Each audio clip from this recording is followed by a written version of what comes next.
بسم اللہ الرحمن الرحیم۔ وقت کی حفاظت یعنی وقت کی آپ قدر کریں۔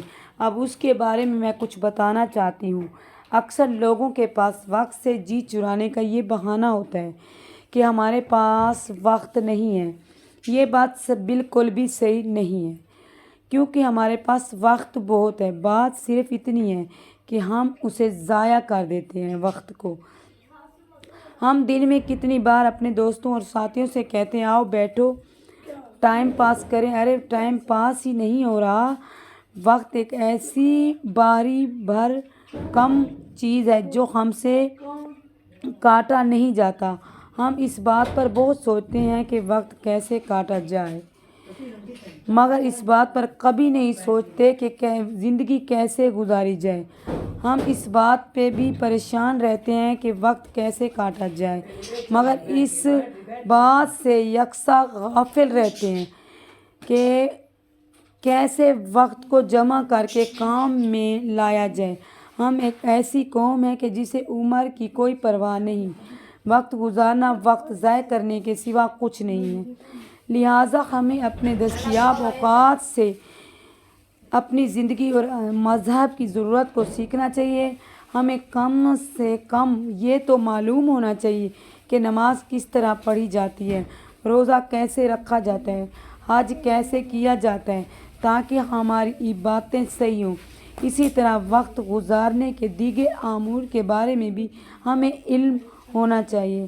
حضرت علی علیہ السلام مزید فرماتے ہیں، خیر یہ تو ہے کہ تمہاری قوت اور برداشت بڑھے اور تم لوگوں پر عبادت الہی کے ذریعے فخر مباحت کریں۔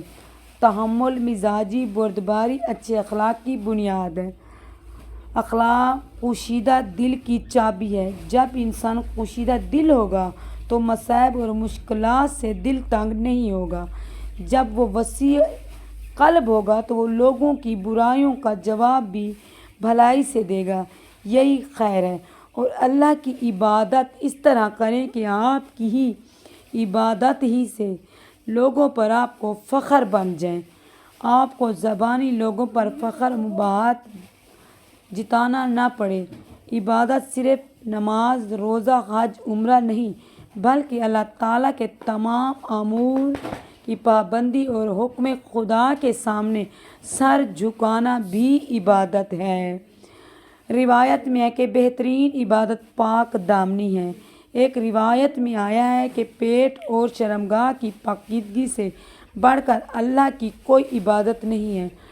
اگر آدمی کوئی اچھا کام کرے تو اسے چاہیے کہ خدا کا شکر ادا کرے اور خدا کے آگے سر خم کرے۔ اگر کوئی گناہ سرد ہو جائے تو لازم ہے کہ وہ توبہ استغفار کرے۔ ہمارے وہ دو عمل خدا کو بہت پسند ہیں، ایک گناہ کے بعد ندامت ہو کر توبہ کرنا، دوسرا نیکی کے کاموں میں جلدی کرنا۔ جو عمل بھی تقوی کے ساتھ انجام پاتے ہیں وہ چھوٹا اور ہلکا شمار نہیں ہوگا، کیونکہ جس عمل کو خدا کی بارگاہ میں شرف قبولیت حاصل ہو جاتی ہے وہ چھوٹا کیسے ہو سکتا ہے۔ اللہم صلی علی محمد وآل محمد۔ میرے مولا امیر المومنین علیہ السلام کا فرمان ہے، ہمارے لیے لمحہ فکر یہ جسے ہم بار بار بیان کرتے ہیں کہ اللہ کا تم پر کم سے کم یہ حق ہے کہ تم اس کی دی ہوئی نعمتوں سے اس کی نافرمانیوں میں مدد نہ لو۔ اللہم صلی علی محمد وآل محمد وعجل